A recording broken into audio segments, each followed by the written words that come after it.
question is, was The Boys Season 3 the best season of The Boys? No.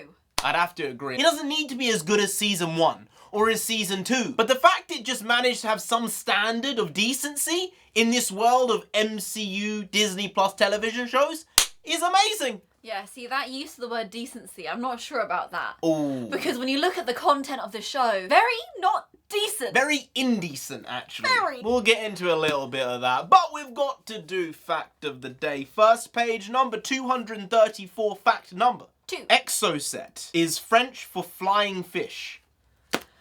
Huh. Kind of ties into the deep there. And I'll tell you, the deep was in some deep shit. He was in too deep. In this show. He was going deep, balls deep, in some octopuses. Oh, God. It's absolutely nuts. Honestly, as See what I we're did there? watching this It's show... absolutely nuts. We're watching through our fingers. You know what? The first episode may have been the worst. And I think in general, every season has had that. Episode 1 of Season 1 was diabolical. Yeah, they hit it really hard with the first episode. Season 2 was the same. So basically, they make it so you're kind of desensitized because they slam you with the worst shit in episode 1. So that everything else is like, oh, you can deal with this. You know what? I think you've just hit the nail on the head. They must do that for that exact reason. It was a long time ago for Season 1 and Season 2, but we did wait quite a while for Season 3. Season 4 is going to be coming out soon. There's a trailer that's out that came out months ago. We're going to have to react to that now. But this was absolutely bombastic. So we'll start off with this.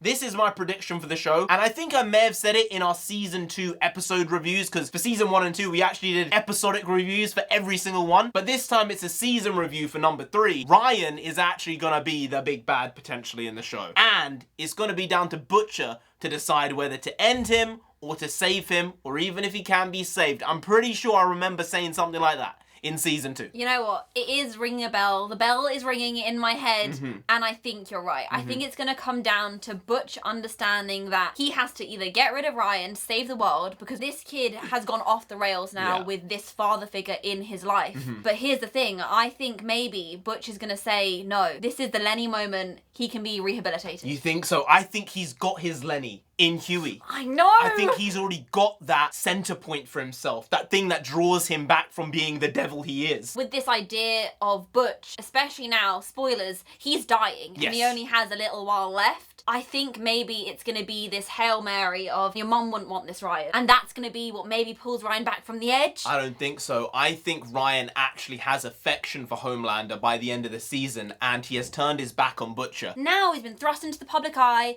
Look, this father-son image. Homelander zaps someone's head off.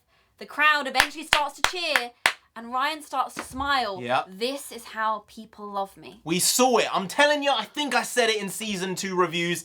I'm kind of disappointed we didn't do episodic, you know, because there's so much that evolves episode by episode with this show, and I don't think we're giving it its due by not doing episode reviews. You know what? So for Season 4, maybe we do episode reviews again, because there's just so much to unpack here. Obviously, we have... Oh, Miss Newman! Yeah. She's over here blowing people's heads up, blowing people's hands up, blowing people up willy-nilly, and now she's VP. Potentially. It's a big play, and I see why Butch at the end said, she gotta go. Another thing that I will say about this season in general, and something they do so well in The Boys, is we're moving through the story so quickly, but the pacing never feels off. That's because the actual structure of the show lends itself to that, because there always seems to be a ticking time bomb. One scene leads on to the other directly. There doesn't feel like there's a time lag. Sometimes it's almost like, wait, how did that happen then? Because...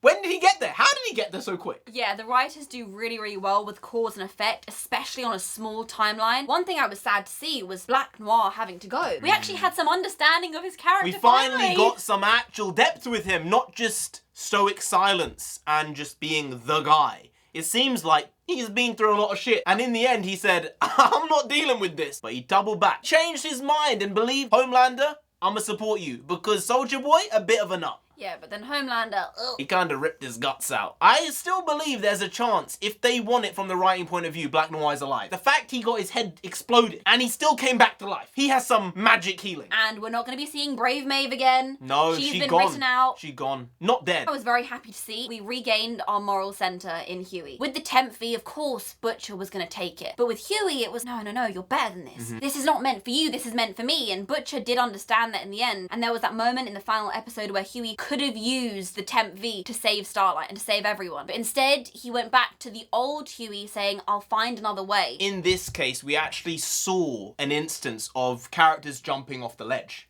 We saw Butcher jump off the ledge with Huey. It seemed like it was over.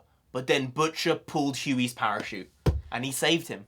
I suppose, yeah. That's what it was. He punched him in the face. After going over the edge, they'd actually overstepped the mark. And even then, Butcher said, I can't do it. He wants him to live. Oh yeah, we just finished Echo as well. And something we actually caught at the same time, about halfway through the show, was, wait a damn minute.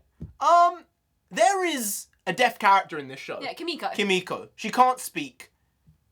She can barely actually function in the world because of the problems she's had in her life. But they were using sign language with her, and it felt so much better than the way it was done in Echo. There was actually emotional substance to it. There were character beats with just the way she was delivering it and the way people were delivering it around her in Frenchie. And then this comp show that's just come out is supposedly groundbreaking, amazing, and it's really not that good compared to the stuff they did with this same type of character in The Boys. Yeah, and they've been doing it for longer in The Boys. And the character is one of the most loved characters within the fandom. All the character beats we got from them this season and that problem they had with little Nina, everything that Frenchie's been through and the issues he's had with Butcher, it's so well done to add all the tension. But something that made characters. it better was the fact that every character in the show had the same North Star.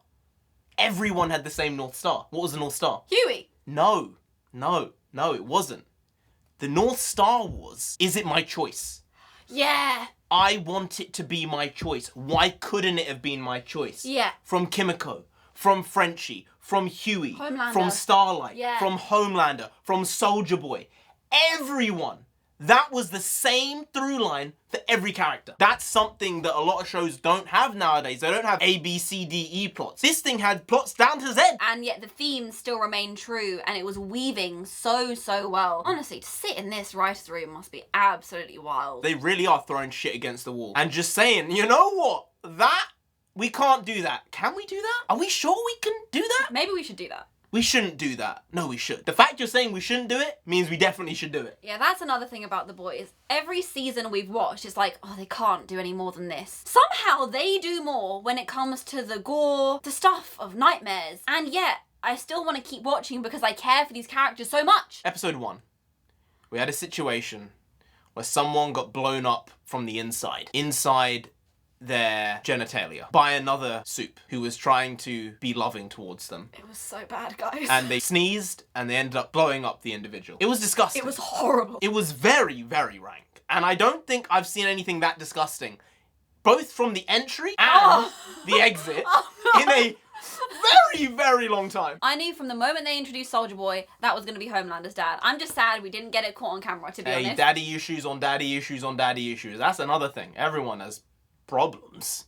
Big problems. So, if you haven't watched The Boys, we spoiled it. If you have, what did you think of it? Because I believe I may have just cracked the code there. The North Star. Was it my choice? There you go. I think you have. And now you have a choice, guys. Are you going to subscribe? You should be doing the subscription at this point. I mean, I don't know what else there is. There's nothing There's else. something, actually. You can like the video as well. Yes, you can. That would be 10 out of 10. If you share it, you get 100 out of 10. Turn on the notification. 1,000 out of 10. 1,000 out of 10. 1,000 out of 10. 1,000 out of 10. At that point, we might as well just pay you.